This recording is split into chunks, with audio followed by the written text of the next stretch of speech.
Saat ini, kemajuan teknologi memungkinkan banyak interaksi pembelajaran. Bahkan sekarang tidak harus dilakukan secara langsung dengan tatap muka. Pendidikan secara e-learning dilakukan dengan memanfaatkan teknologi informasi dan komunikasi. Sistem pembelajaran dilaksanakan melalui perangkat komputer atau laptop yang terhubung dengan koneksi internet. Sistem yang terintegrasi dengan baik membuat siswa dapat memperoleh semua informasi perkuliahan yang dibutuhkan dan mampu melaksanakan sistem pembelajaran dengan baik dimanapun dan kapanpun.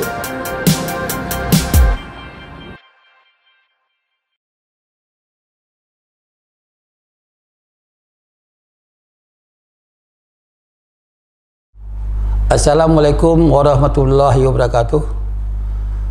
Pada kesempatan ini perkenalkan saya, nama Rusman, SAMSI, salah seorang dosen di Sekolah Tinggi Ilmu Ekonomi Sabang, dan saya mengasuh diantaranya adalah mata kuliah akuntansi manajemen ini.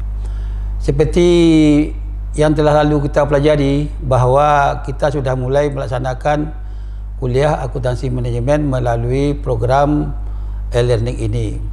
Sekarang kita lanjutkan. Kalau tidak salah, pada kuliah yang lalu kita baru sampai persamaan antara akuntansi manajemen dengan akuntansi keuangan. Sekarang ini akan saya tambah wawasannya tentang perbedaan akuntansi manajemen dengan akuntansi keuangan. Kalau akuntansi keuangan itu merupakan suatu prinsip akuntansi yang lazim, di mana prinsip yang lazim ini ditetapkan oleh organisasi tertentu atau organisasi profesi seperti IAI atau Ikatan Akuntan Indonesia. Ditetapkan ini prinsip-prinsip akuntansi oleh organisasi profesi. Di antaranya seperti sampai tadi adalah Ikatan Akuntan Indonesia dan juga BAPEPAN atau Badan Pengawas Pasar Modal. Inilah salah satu prinsip-prinsip akuntansi keuangan ini yang ditetapkan oleh satu organisasi. Kalau akuntansi manajemen tidak terbatas, tidak ditetapkan oleh lembaga-lembaga tertentu, bahwa prinsip-prinsip akuntansi manajemen ini tidak diatur pedoman kepada lembaga-lembaga tertentu. Pada akuntansi manajemen, praktek-praktek yang sudah terbukti berhasil serta bermanfaat bagi perusahaan biasanya akan dijadikan pedoman atau patokan atau ditiru untuk melaksanakan program akuntansi manajemen ini. Sejauh mana akuntansi manajemen baik dilaksanakan, akan dilaksanakan, tidak terikat dengan aturan-aturan ketentuan yang berlaku. Namun demikian, akuntansi manajemen ini juga memperhatikan keberhasilan yang telah dilaksanakan gitu. Sekarang sistem daripada akuntansi manajemen. Seperti saya kemukakan pada kuliah yang lalu, bahwa akuntansi manajemen ini mempunyai tujuan adalah untuk menentukan harga pokok produksi. Harga pokok juga akan menentukan sebagai bahan pengawasan, pengendalian dan juga mengevaluasi informasi keuangan sehingga nanti dapat digunakan untuk mengambil keputusan. Keuangannya maksudnya keuangan yang berkaitan dengan biaya produksi gitu. Sekarang bagaimana sistem kerjanya akuntansi manajemen? Sistem kerjanya akuntansi manajemen ini adalah sistem informasi yang mentransformasikan input dengan menggunakan proses dan menghasilkan output yang dibutuhkan dalam mengambilkan keputusan. Jadi di sini ada input. Input artinya masukan-masukan yang perlu dipertimbangkan. Artinya apa? Umpamanya kita menentukan harga pokok produksi, ada inputnya harga pokok. Apa harga pokoknya? Yaitu biaya-biaya produksi apa. Sudah itu nanti ada proses. Proses itu bagaimana kita memproses bahan baku menjadi produk, sehingga nanti terjadilah suatu satu aktivitas yang merubah bahan baku menjadi produk melalui proses. Katakanlah prosesnya proses pabrik atau lain-lain dan sebagainya, sehingga bahan baku itu berubah dia menjadi bentuk lain, yaitu produk yang diinginkan. Sudah itu nanti keluaran. keluaran ini itulah seperti saya bilang produknya. Bahan baku kita proses akan menjadi keluaran. Keluaran itu adalah produk. Atau dikatakan bahan baku melalui proses akan menjadi produk. Jadi produk inilah yang merupakan suatu dapat kita katakan bagaimana produk ini dihasilkan dalam satu proses. Tentu dapat kita mengetahui berapa modal atau harga pokok produk ini. Di sinilah perannya akuntansi manajemen. Bisa kita menentukan harga pokok produksinya melalui proses, mulai dari bahan masuk ke proses sehingga nanti kita bisa menentukan harga pokok produk tersebut.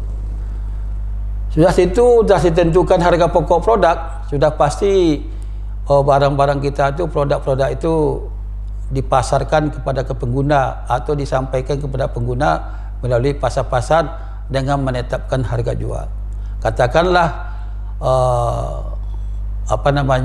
hasil produk ini telah diproses, harga pokoknya sekian, tentu dia akan dilempar ke pasar, ditentukan harga jual. Ada harga jualnya ditambah dengan keuntungan-keuntungan yang kita peroleh, ditambah dengan biaya-biaya transportasi lainnya dan biaya-biaya lainnya, sehingga produk ini sampai kepada konsumen, sehingga terjadilah harga jual. Jadi ada harga pokok. Bayangkan kalau ada harga pokok, bagaimana kita menentukan harga jual? Sangat sulit. Setelah ditentukan harga pokok, nanti ditambah lagi dengan biaya-biaya lain, yaitu biaya pengiriman produk itu kepada konsumen atau biaya pasar, sehingga nanti bisalah produk itu sampai kepada konsumen. Tapi ada harga pokok. Yaitu nanti harga pokok, di atas harga pokok berapa kita tentukan laba, berapa biaya-biaya itu, sehingga nanti harga jualnya terdapat harga jual, sehingga harga jual produk ke pasar bisa kita jadikan pedoman untuk menentukan harga jual. Begitulah pentingnya penentuan harga pokok produksi bagi suatu produk. Kalau saya katakan, boleh dikatakan begitulah pentingnya akuntansi manajemen di dalam menentukan harga pokok. Kalau tidak ada harga pokok, sudah pasti kita tidak bisa menentukan laba, sudah pasti kita tidak menentukan penghasilan berapa, sudah pasti tidak bisa. Jadi oleh sebab itu pada sekarang ini akuntansi manajemen menciptakan atau menghasilkan harga pokok ini posisinya sangat penting gitu. Ini perlu saudara-saudara ketahui ini, bahwa akuntansi manajemen ini berperan penting dalam menentukan harga pokok produksi. Kalau kita bawa dalam kehidupan sehari-hari juga bisa. Apakah kita bisa menentukan harga-harga pokok lain? Bisa.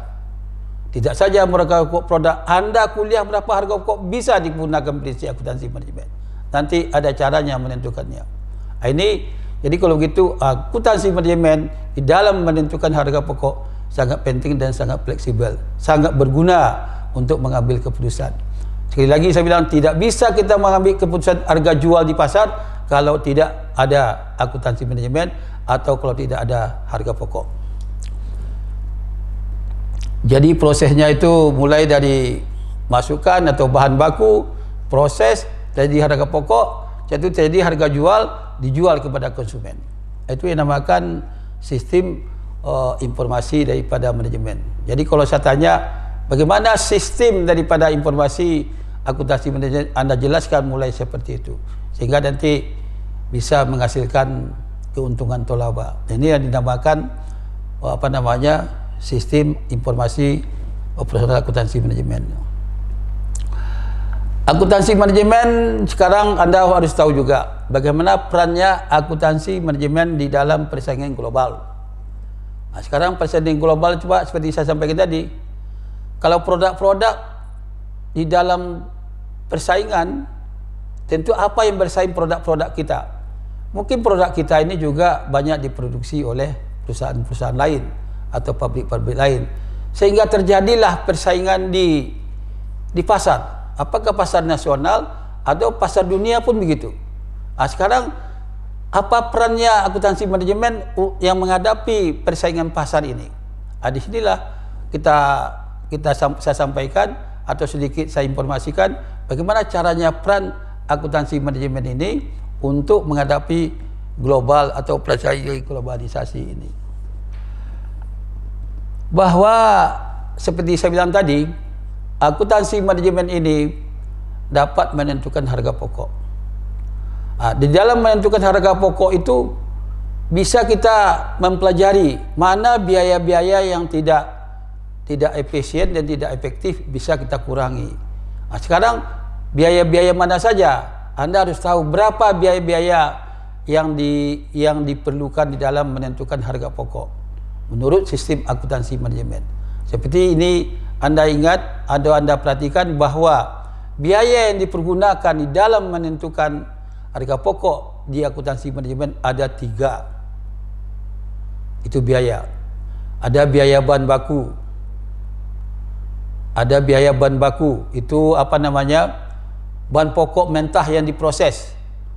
Satu nanti ada biaya buruh langsung. Kalau bahan baku nanti bahan baku yang dirubah bentuknya, itu juga dinamakan, ada orang yang mengatakan bahan baku langsung. Langsung bahan baku itu dirubah jadi produk. Yang kedua ada tenaga kerja langsung.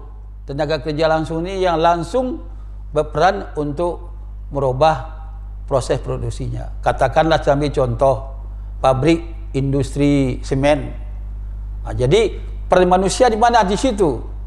Apakah peran manusia itu bagaimana? Situ semua pakai teknologi, punya pabrik dan punyai alat-alat yang canggih. Di mana letak peran manusia? Kan tidak penting peran manusia, kita lihat.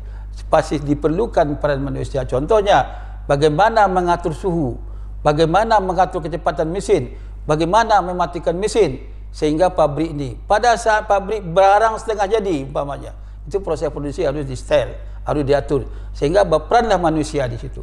Di situ dinamakan buruh langsung berperan. Jadi secanggih apapun teknologi dalam akuntansi manajemen, peran manusia itu sangat penting. Yang ketiga adalah biaya produksi tidak langsung.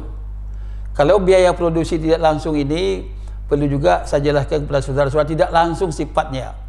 Apa contohnya? Satpam itu, satpam pabrik atau penjaga keamanan pabrik kan dibayar gaji setiap bulan. Itu biaya-biaya gaji pengaman pabrik itu sudah dinamakan tidak langsung. Karena dia tidak langsung mempengaruhi kelancaran proses produksi. Seperti biaya lampu di ruangan, seperti biaya mesin, apalagi di biaya telepon, biaya air bersih yang diperlukan, yang digunakan, biaya menghidupkan bensin itu adalah solar yang diperlukan, dan juga pemeliharaan mesin yang diperlukan, banyak itu. Sifatnya tidak langsung kepada produk. Sifatnya tidak langsung di dalam menentukan memproses produk. Tapi dia penting. Coba tidak ada mesin, bisakah itu proses dilaksanakan? Tidak bisa. Tidak ada lampu, tidak ada fasilitas lain, apakah bisa proses produksi dilaksanakan? Tapi sifatnya tidak langsung, tapi penting harus adanya. Sehingga mengatakan di dalam konsep akuntansi manajemen, biaya produksi itu terdiri dari 3. Seperti saya sampaikan, biaya bahan baku langsung, biaya tenaga kerja langsung, dan biaya produksi tidak langsung. Biaya produksi tidak langsung ini, kalau istilahnya overhead cost, labor cost kalau buruh langsung, bahan baku material cost. Ini istilah-istilahnya nanti. Nanti kita sekarang masing-masing elemen biaya itu akan kita bahas secara detail, bagaimana dan sejauh mana, terutama yang paling banyak kita bahas nanti tentang biaya produksi tidak langsung. Kalau saya katakan, apakah biaya telepon Pak Direktur di kamarnya, AP-nya bisa dimasukkan ke biaya produksi tidak langsung? Bagaimana kaitnya itu Pak? Ini yang perlu Anda. Jadi Anda diberi tugas untuk menentukan biaya produksi, Anda harus paham betul, harus Anda ahli betul menentukan biaya produksi tidak langsung ini. Salah-salah menentukan biaya produksi bisa meningkat harga pokok. Meningkat harga pokok bisa melonjak harga jual. Melonjak harga jual bisa kalah dengan persaingan. Zaman sekarang, zaman canggih, orang produk-produk, bagaimana produk itu disukai oleh oleh konsumen adalah harga pokok, harga jual yang bagus itu lebih murah, lebih rendah tapi berkualitas. Lebih murah, lebih rendah tapi berkualitas. Itu yang diinginkan konsumen sekarang. Sekarang negara-negara maju juga dan menghasilkan mulai dari mesin-mesin pabrik, mulai dari mencetak produk, dibuat secara modernisasi sehingga harga pokok itu bisa dikurangi untuk menghadapi persaingan. Begitulah pentingnya bahwa peran akuntansi manajemen dalam menentukan harga pokok itu sangat penting gitu. Jadi secara global sudah jelas ya bahwa akuntansi manajemen ini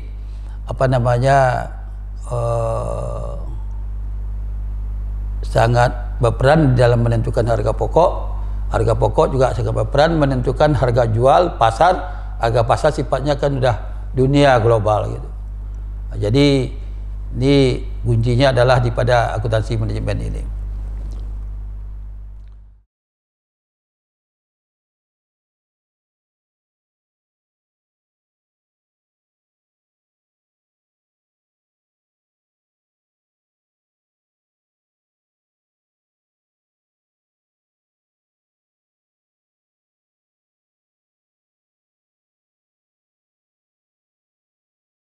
Untuk sesi berikutnya, saya demikian untuk sementara gitu. Assalamualaikum warahmatullahi wabarakatuh.